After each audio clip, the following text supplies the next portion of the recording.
I boarded the flight, looking forward to getting to my destination. It had been a long week of work, and all I wanted was a peaceful flight, a quiet nap, and maybe a cup of coffee to help me stay awake. I didn't expect anything to go wrong. But then, something happened that changed everything. I was sitting near the window in my seat, the hum of the plane comforting me as I settled in. As the flight continued, the flight attendants began serving drinks. A woman, probably in her late 20s, came down the aisle with a cart. She was friendly enough, her smile polite as she asked if I wanted coffee. I nodded, appreciative of the warm drink. But when she came back to serve it, something strange happened. She was carrying a cup of coffee, but as she reached over to place it on the tray table in front of me, she suddenly spilled it. Hot coffee splashed across my lap and the seat beside me. I gasped, the burning sensation jolting me out of my daze. My pants were soaked with the scalding liquid, and the seat cushion was drenched. The smell of coffee filled the air. At first, the flight attendant seemed flustered, but instead of apologizing or helping, she just froze, her eyes wide with embarrassment.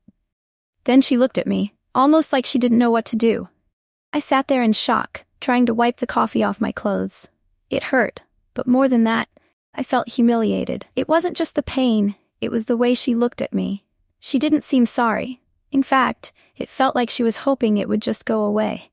I glanced around the cabin, but no one else seemed to notice. The flight attendants were busy with other passengers, and I was left to try and manage the mess on my own. After what felt like forever, she handed me a napkin. "Sorry about that," she muttered, but it didn't feel like an apology. It felt like an afterthought. I tried to stay calm. I didn't want to make a scene, but the more I thought about it, the more upset I became. I realized something. This wasn't just an accident. The way she spilled the coffee, the way she acted like it didn't matter, it all felt different. I couldn't shake the feeling that she didn't care because of who I was. I was a black man, and I wondered if it mattered to her. It wasn't the first time something like this had happened. I've learned over the years that sometimes people just see the color of your skin and forget you're a person. But this time, I couldn't let it slide. I calmly stood up and walked to the back of the plane. The attendant was talking to a colleague, and I asked if I could speak with the captain or someone in charge. When she told me that wasn't possible, I didn't back down. I wanted to speak to someone higher up, to let them know what had just happened. The flight attendant seemed uneasy as I asked to contact someone from the airline's board of directors.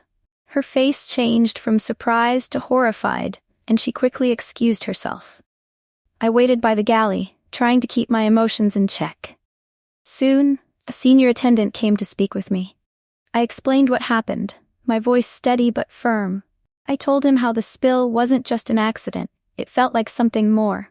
I couldn't explain it fully, but the way she reacted left me feeling invisible. He listened to me without interrupting, nodding, and he promised me that the situation would be looked into. By the time I returned to my seat, I could feel my heart still racing. I don't know what made me call the board of directors. Maybe it was frustration, maybe it was the need to stand up for myself, but I had to do it. I couldn't let this go without being heard.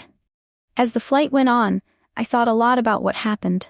It wasn't just about the coffee or the mess, it was about respect. It was about how, in a moment of vulnerability, I was made to feel less than, like my worth didn't matter. But I wouldn't let that be the story I took from this flight. I didn't expect a perfect apology. I didn't expect the world to change. But I did expect accountability. No one should have to feel the way I felt that day, small, dismissed, and overlooked. No one should ever feel like they're invisible, especially when they've done nothing wrong. By the time we landed, I was still shaken, but I felt a sense of relief. I knew I had done what was right, even if it was hard. I knew I had spoken up, and that mattered more than anything.